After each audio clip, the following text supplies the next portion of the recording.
Foreign ministers, including Canada's Minister Chrystia Freeland, gathered in Washington today to discuss next steps in the global fight against ISIS. The U.S. sought to reassure allies that its withdrawal of troops from Syria doesn't mean America is ceding leadership in the fight against ISIS. Today's meeting comes hours after Donald Trump's State of the Union address, where he lauded what he called a, quote, near complete victory over ISIS.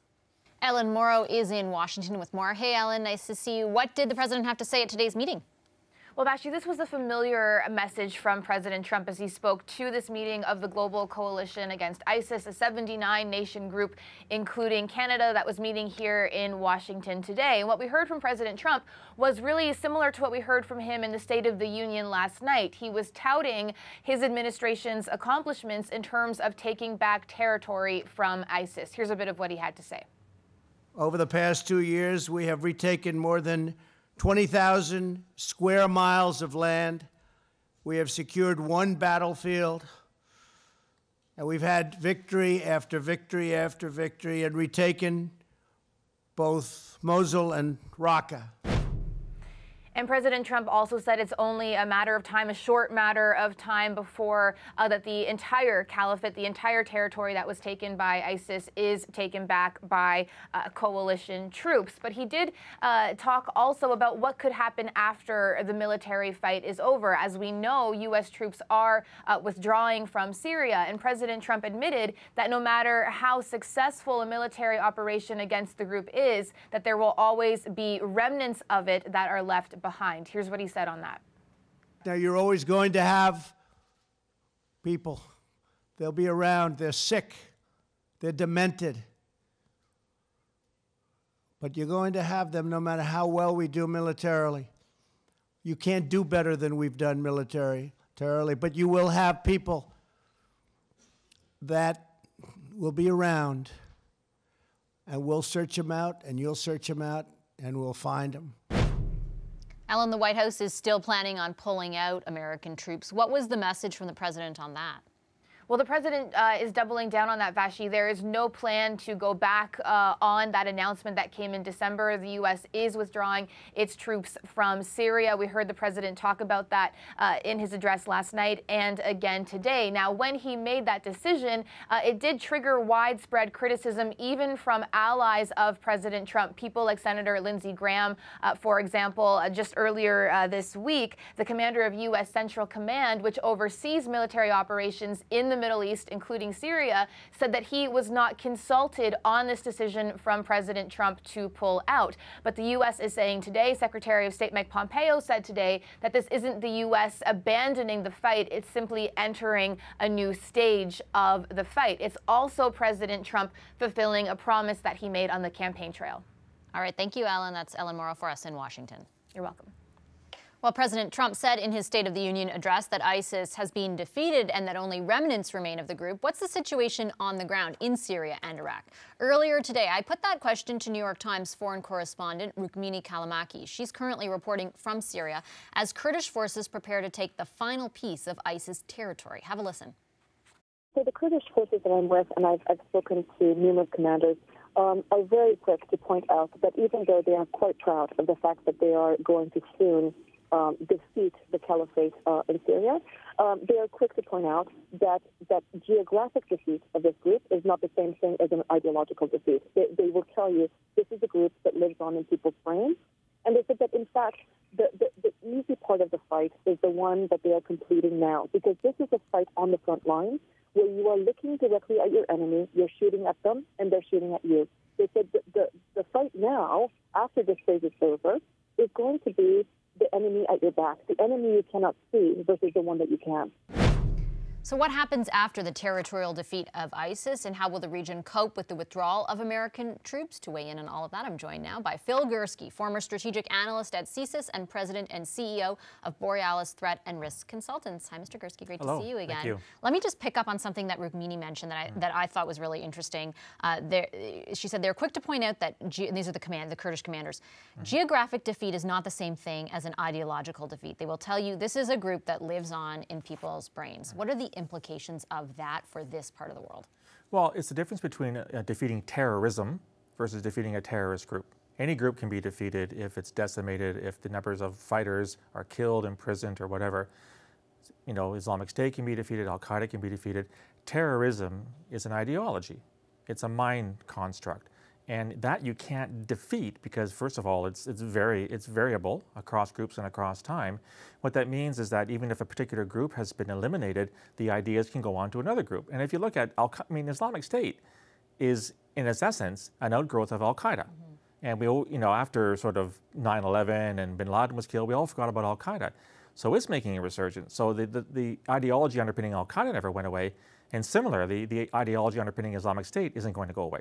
So what's the danger, I guess, is there a danger, in, for example, the president saying they're defeated, or sort of emphatic statements like that almost give the impression that, I mean, he did discuss the remnants and rooting them out, but gives the impression that that threat doesn't exist as we thought it did?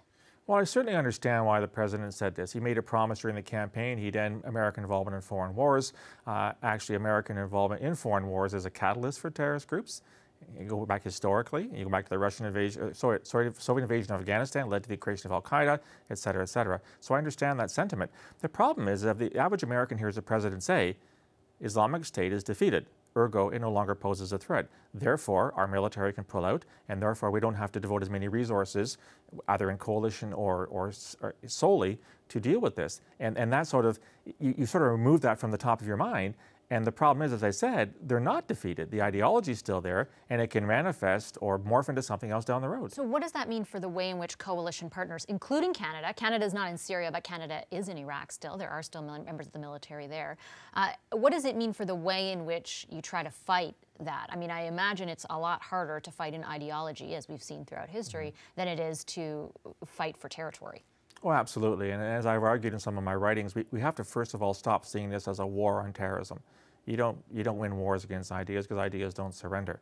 So what I've argued is that, in fact, there is a role for the military. It has to be very, very limited in scope because it doesn't end up with the end you want. There's a role for security intelligence, like CSIS where I used to work. There's a role for the RCMP and law enforcement. There's a role for civil society in identifying people who are going down that pathway of adopting violent, radical ideologies and somehow getting them off that road. So it's an effort that has to take place at multiple levels and not just a military one. So whatever happens from the military perspective, we're still going to have the problem here in Canada. We're still going to have Canadians who think this is a good ideology and either travel abroad to join other terrorist groups or plan things here. So the challenge then becomes, who do you want around the table to deal with this? And as I said, I think multiple actors have to get involved. Speaking of Canadians who have traveled abroad to get involved in terrorist activities, there is sort of a debate this week over what to do with them, prompted by the U.S. State Department issuing a statement essentially calling on nations to repatriate, bring those citizens back and have them face the full force of the law here in Canada, for example. I asked Rukmini about that and about what challenges she might foresee involved in that, given that she's with the Kurds in Syria. Have a listen to what she had to say. The question becomes, how do you prosecute these people? The Kurds that are ruling northeastern Syria, the territory that we are in now, are not a sovereign state. They are behaving as its own government, but they are not a sovereign state. They don't have the trappings of a proper court system to be able to try these people. So these people are essentially in a legal limbo, and some of them are tied to atrocities that were carried out against Westerners.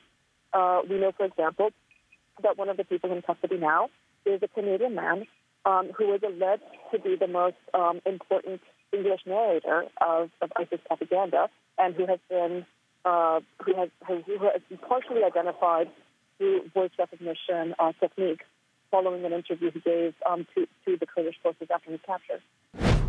I know you've cautioned in the past against repatriating these individuals, but now we have the State Department urging us to do so. We also have the Kurds over there saying, you've got to do, to everybody who has citizens there, you've got to do something about this. We can't handle it. Even speculating about making a deal with Assad in Syria for these prisoners. Does that change the calculation? Not from my perspective. I think there's a real danger in allowing these people back without a huge set of investigations to determine who they are, what their intentions are.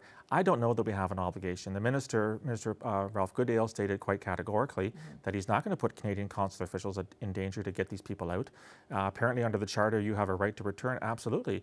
And my rejoinder to that is, well, you somehow got your way to Iraq and Syria, join Islamic State. If you end up coming back to Canada somehow, and you have a Canadian passport, which you didn't burn on camera, like Ferris Sheridan, and you didn't renounce your citizenship, sure, you can come back. But, should there be Herculean efforts on part of the government to do this? I still say the answer is no. Many people disagree with me. And from one other perspective, people say, well, just bring them back and let CSIS and the RCMP watch them, which is a very simplistic notion because A, they don't understand what that means. And if you work for CSIS right now, you've got a whole bunch on your plate. Whole bunch of investigations, counterterrorism, counter-espionage, foreign interference we're learning about, the elections coming up this October. A guy sitting in jail in Kurdish-held territory is somebody you don't have to worry about right now. The minute he gets off that plane and it comes home, he is on your plate. You have to worry about him. And what other priorities do you drop? Whenever you work in security intelligence, you're always robbing Peter to pay Paul. How do you reallocate those resources? So for those reasons, I would argue we shouldn't be in a hurry to repatriate them. And I would bet a lot of people watching right now probably agree with you, and I totally understand where you're coming from, the idea that they made this decision to join this nefarious, awful cause, and they should pay the consequences for it. There are, however, we know from researchers who've been over there, children who have been born. Obviously, they had no agency in all of this. Does that, to play devil's advocate, is there a responsibility there, at least with the children? I've always made an exception for children, especially the children who are under the age of 5, because as you say, they're not at fault. There's no agency there. They're not radicalized to violence. The kids who are 10, 11, 12, that's another matter. They actually had a lion cub brigade in Islamic State. So what do you do with those kids? I would argue that, in fact, we should try to repatriate the kids, and here's where I'm going to get really unpopular. They should no longer be in the custody of their parents, who brought them there in the first place. Now I'm saying, that's good. The Kurds are saying, though, they won't just let the children go, that you have to bring them with their parents. It's an all-in-one deal, right? And I understand that because the Kurds, and I think as Rukmini said very accurately, they're not a state. They don't have the resources to deal with this. But looking at it from a pure child welfare perspective, right? Under what circumstances does the state have the authority to remove you from your parents if you are deemed to be in danger? Well, if your parents join Islamic State with the hope of at one point radicalizing you to become, a junior member of this terrorist caliphate at some point, is that in the interest of the child? I would argue no, but I'm sure there are those that say you shouldn't split up the families, but that's a whole other debate. We'll have to have it at some other session. Yeah, interesting debate for sure. Thank you, Mr. Gorski. Appreciate your time. My pleasure. Thank you.